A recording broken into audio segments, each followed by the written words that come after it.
You know, I think most of the people in this room are still working for a living. And you think about your job and you say, you know, there's days that are frustrating, there's days that can be sad, there's days that can be boring, there's days that can be fun, even exhilarating, but there aren't too many days in your job, if you think about it, where you say, I'm never going to forget that day. And I remember, you know, it's better part of 7 years ago now, sitting in a championship committee meeting of the USGA, so this is our board members, when we took the final vote on this place right here. And I can tell you, I will never forget that, because for me, that was one of the best days I've had in my 23 years at the USGA. This place is just magical. In so many ways, it's a historical, it's an architectural treasure. You know, from a golf standpoint, I think you could easily say it's a landmark. And there are so many wonderful moments in time. I mean, Tom went through them about, you know, that Bob Jones. Back to kind of the ebb and flow of this golf course, what's interesting is there's only 2 par 5s, it's a par 70, and that by the time you walk off the 4th green, you're done. You played the 2nd hole and you played the 4th hole, and the rest are just par 4s, par 3s, which is really an interesting routing. Some other characteristics about Merion, particularly as it relates to other U.S. Open golf courses, this probably is the most precise golf course we play a U.S. Open on. It just requires precision off the teeing ground and precision into the with your approach shots. There is probably less width here than most U.S. Opens. The rough is another characteristic of Merion. When you come here just on a regular basis, whether it was 5 years ago or 5 years from now, rough, there's just a history to Merion with rough, so you need to keep your ball in the fairway.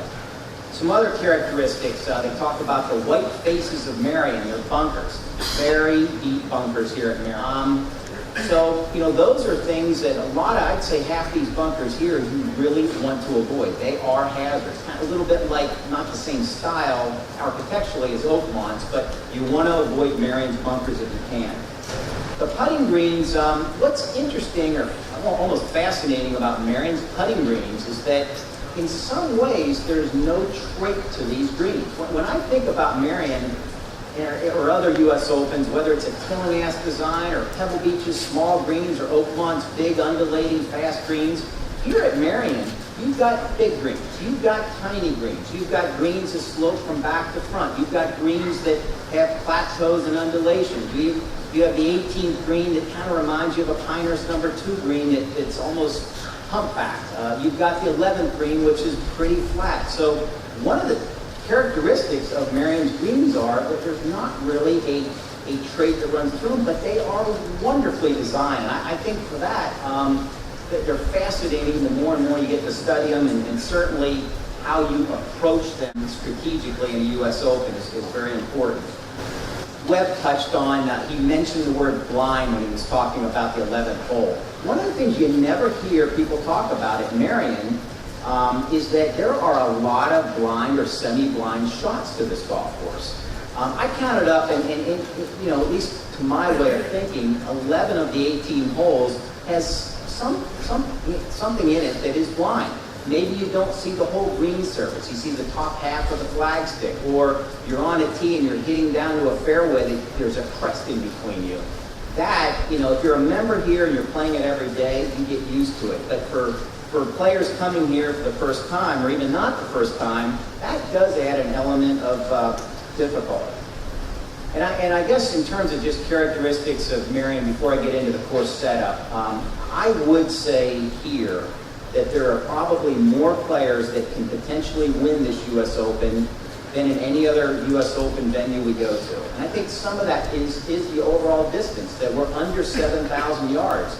In fact, our distance on this scorecard would be 69.96 par 70.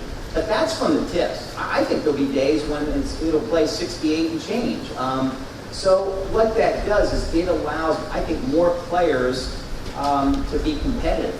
And again, back to going to different courses, there are different courses for different courses. Next year at Pinehurst, it's a wider golf course, a longer golf course. Now, I would contend a player that hits longer there, that can hit the ball high, stop it on those humpback greens, would have an advantage.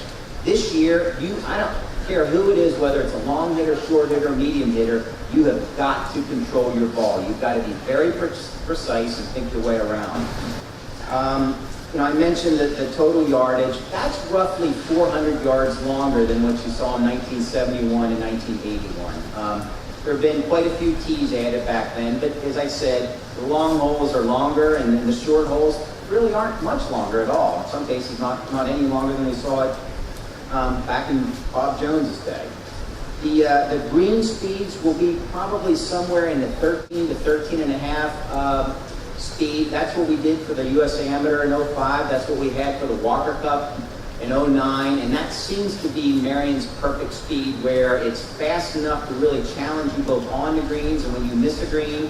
But it's also not so fast when you happen to miss a green, or excuse me, that we're missing really good hole locations on certain quadrants of the greens.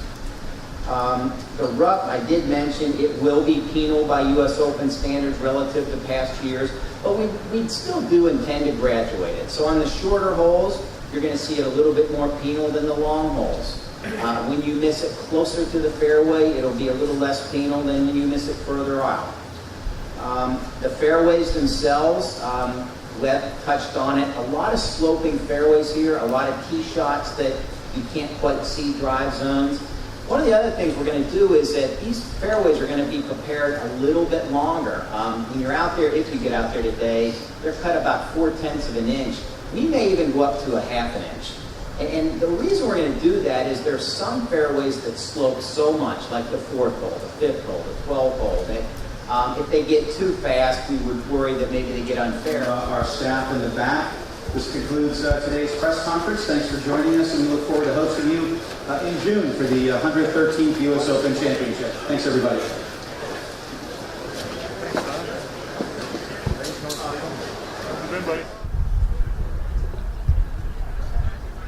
That's Win Berman, by the way.